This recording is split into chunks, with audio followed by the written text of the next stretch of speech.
Hi everyone. In this video I am going to explain about the VHDL code for modulus 8 counter. So modulus 8 counter, in short it is also known as mod 8 counter. Mod 8 counter counts 8 number of clock pulses. I told you already modulus n modulus n counter counts n number of clock pulses.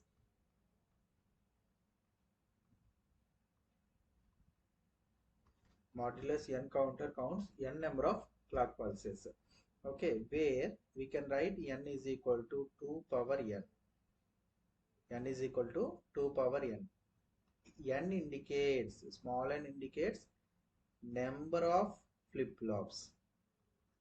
Number of flip-flops. Everybody should know the relation between this n and small n, capital N and small n. Capital N is the number of clock pulses to be counted and small n is number of flip-flops. Okay, suppose if anybody is taking mod small n counter, then small n is equal to 2 power capital N, then capital N will be the number of flip-flops. Okay, whatever may be the representation, but the meaning should not violate. If you are writing modulus some particular number, that number represents the number of clock pulses to be counted. Okay, and that number is equal to, we can write that in terms of 2 power n. So 2 power, that particular number represents the number of flip-flops. Okay, so now here in our example we have modulus 8 or mod 8.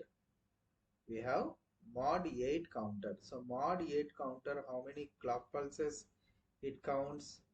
Counts 8 clock pulses. 8 clock pulses, that means 0 to 7.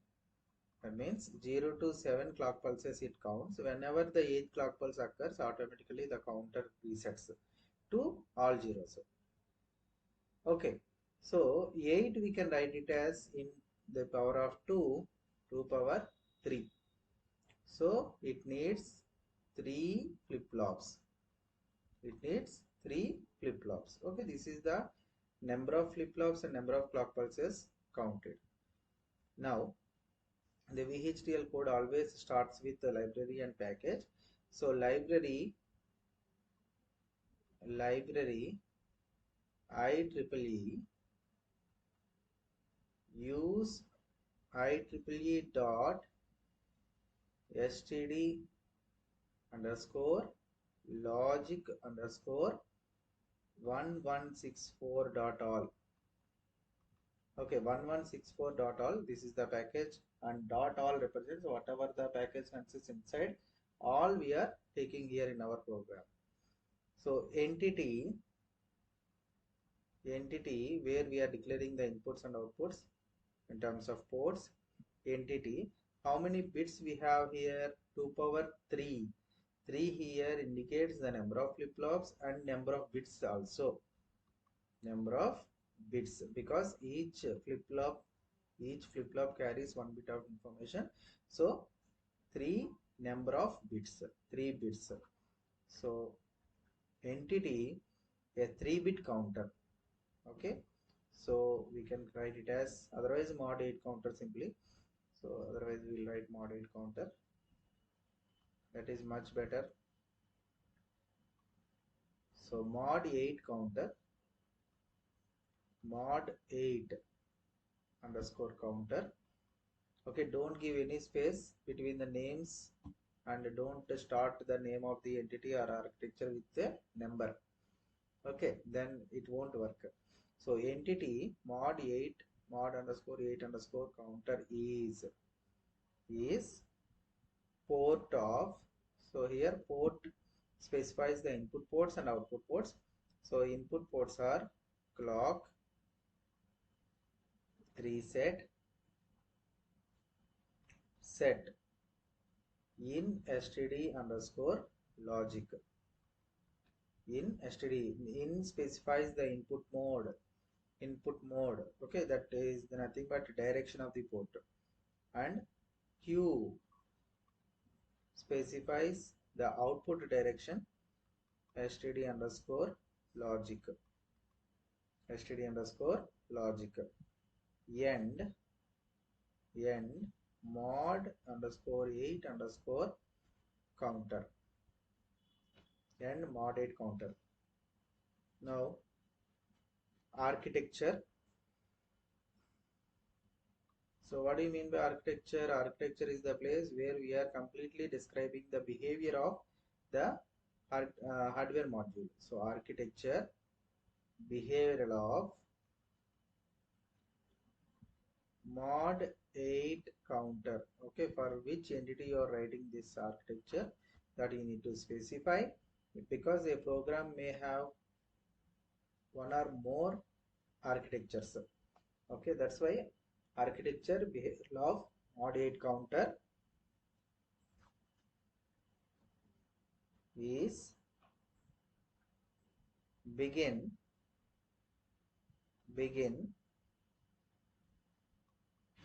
process. So in the process we are taking instances wherever the changes occurs in the inside input side, so that we have to consider clock, reset rst, we have taken rst, clock reset. Again process has to begin and close, so begin. Now inside the process we are writing the conditional statements like if else. So if reset is equal to 1, if reset is equal to 1, then Q is assigned with 3 zeros because it is a 3-bit counter. 3 zeros. Else if, else if it is a single word. If you want to split them, you have to write else and then if. Okay. So else if you separate else and if, then you have to close one more if. That means if you write this else if separately, this if is taking by the compiler as it as one of the if clause is open. Okay, suppose if it is like this else if, then you don't need to close one more, you don't need to end one more flip if. Okay, so else if rising edge of clock and reset is equal to 0, reset is equal to 0 and set is equal to 0, then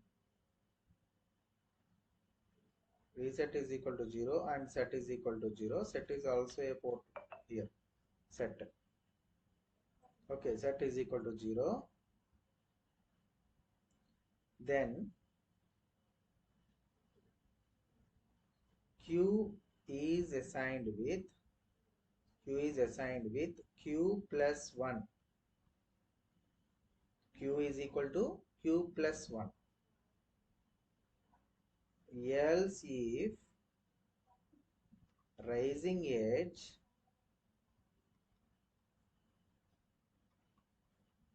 clock and reset is equal to 0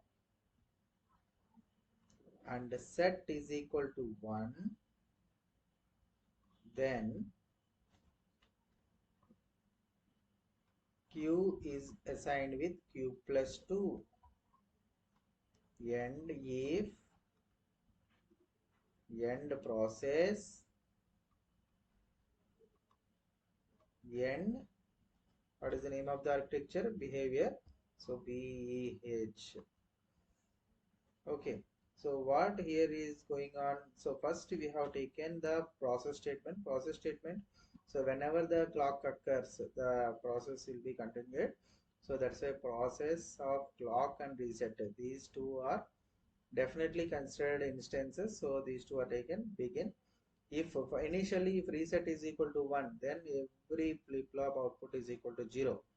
Okay, there are 3 flip-flops as I said earlier. So all the 3 flip-flops are cleared with the previous data. So simply the outputs are zeros.